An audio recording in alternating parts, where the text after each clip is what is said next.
Ublaloatak, Kanuik Pizzi.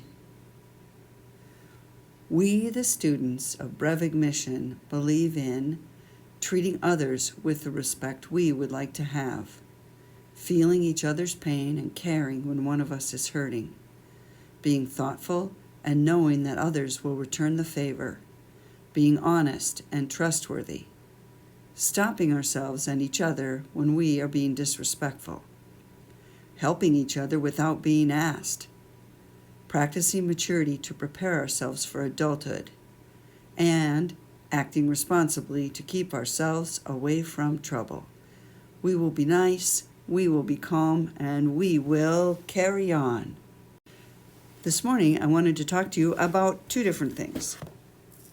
The first one is weekly eligibility, guys.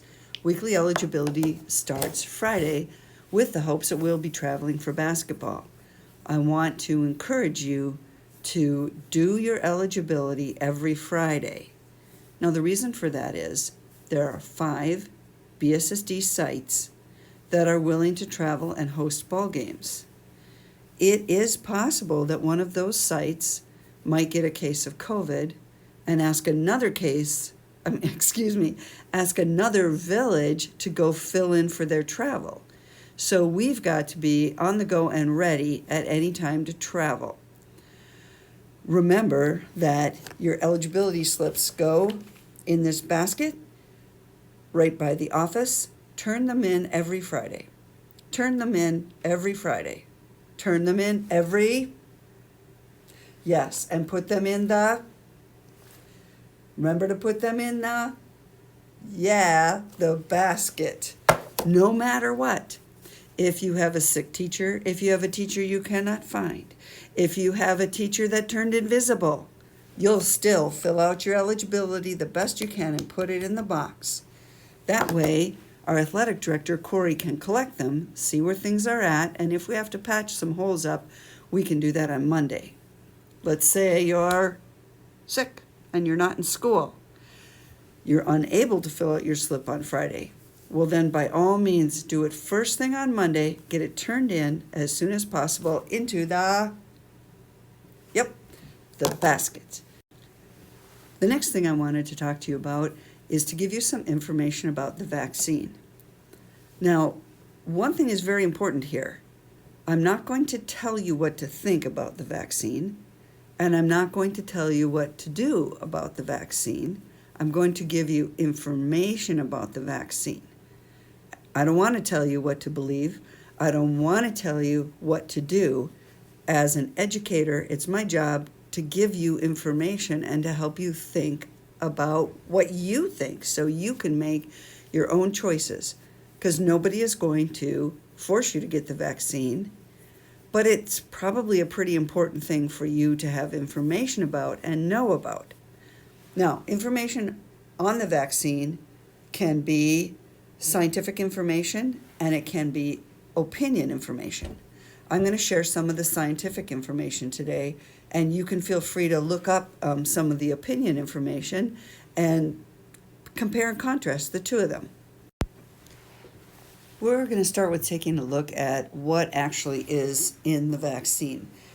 You might hear all kinds of things about what's in the vaccine. This information is actually from Dr. Ann Zink, who's the state doctor in charge of a lot of the COVID and other health things in our state. So, what are the vaccine ingredients? The COVID-19 vaccines contain only 4 types of ingredients: mRNA, lipids, salts, and sugars. Well, we know what salts and sugars are, right? Lipids are a molecule that's like a fat molecule, and lipids are in oil and all kinds of fatty things. And remember that the vaccine and cells have lipids inside of them, kind of like a protective layer on certain parts of the cells or viruses. And mRNA, remember that's a little piece of messenger RNA that has the code to make pieces of the virus. Now, what do you think? Do you think they put the mRNA in there to make a whole virus? Obviously not, right? What they did was put some mRNA that makes a little bit of the protein that's on the outside of the virus. Now, let's see if I can draw that a little bit here. And we can remember here's the virus, right? And then it has these little spiky proteins. That's a spike protein. The messenger RNA actually has the code for making part of this spike protein right here. And that's what's inside of the vaccine. So let's take a look over here about what's not in the vaccine.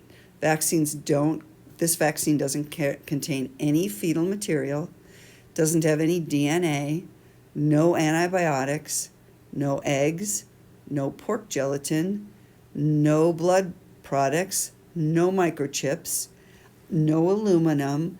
So this is a different and more modern kind of virus than some of the older viruses from long ago, and it's important to know this.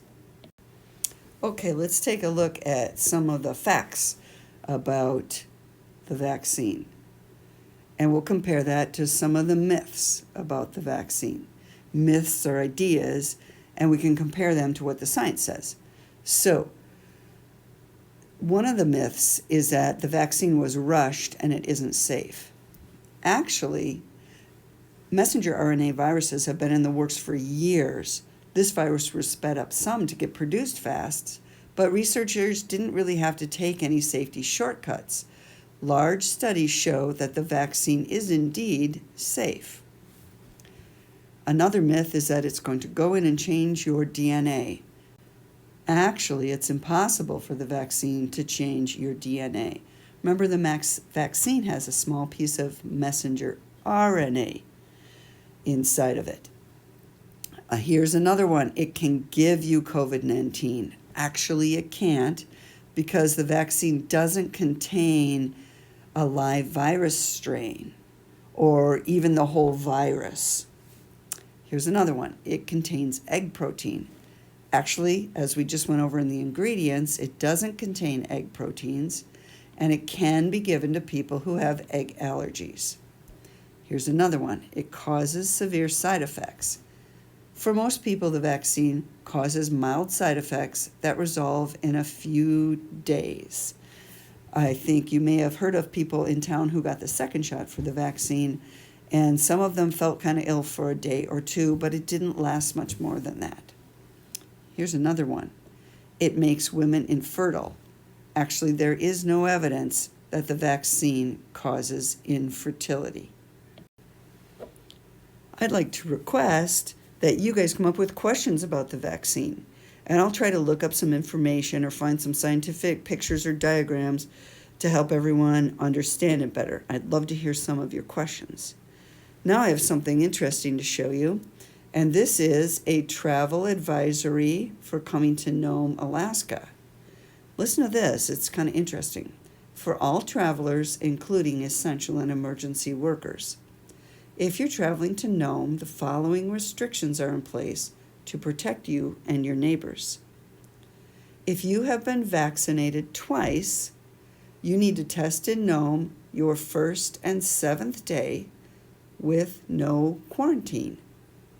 If you opt out of testing, then you must quarantine for 10 days. So if you don't mind getting tested, you can get tested when you arrive and at day 7, but you don't have to quarantine in between. So I find that quite interesting that the vaccine might indeed end up impacting quarantine and travel in the future. There's lots of things you might be wondering about COVID-19 or about the strains of COVID-19 or about the vaccine. Get questions to me. I'll try to figure out some of the answers for you. And in the meantime, I hope you have a wonderful day. Work hard. We had a bunch of fun girls playing ball in the gym last night.